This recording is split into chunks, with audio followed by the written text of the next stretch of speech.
بسم اللہ الرحمن الرحیم۔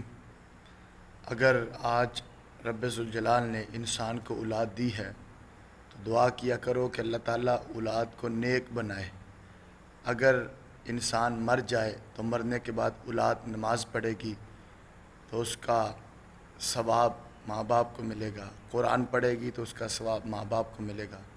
بندے کے اعمال تو منقطع ہو جائیں گے، مگر اگر اولاد نیک عمل کرے گی تو اس کا ثواب والدین کو ملے گا۔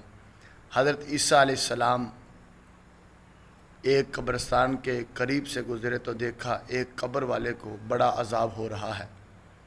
حضرت عیسیٰ علیہ السلام چند دنوں کے بعد دوبارہ گزرے تو دیکھا کہ وہ بندہ عذاب سے نجات پا کے جنت کا مالک بن چکا تھا۔ حضرت عیسیٰ علیہ السلام نے عرض کی، یا رب العالمین یہ سارا ماجرا کیا ہے؟ فرمایا جب یہ مرا تھا تو یہ اپنی بیوی کے گود میں ایک بچہ چھوڑ کے گیا تھا، اب وہ بچہ 6 اور 7 سال کا ہو چکا ہے۔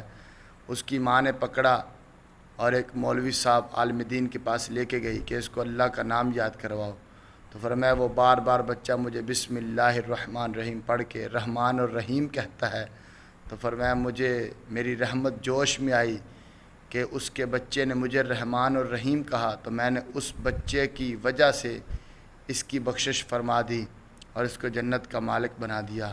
تو بھائیو دعا کیا کرو اللہ تعالیٰ نے جن کو اولاد دی ہے وہ نیک ہو، اور اللہ تعالیٰ ہم سب کی اولادوں کو بھی نیک بنا۔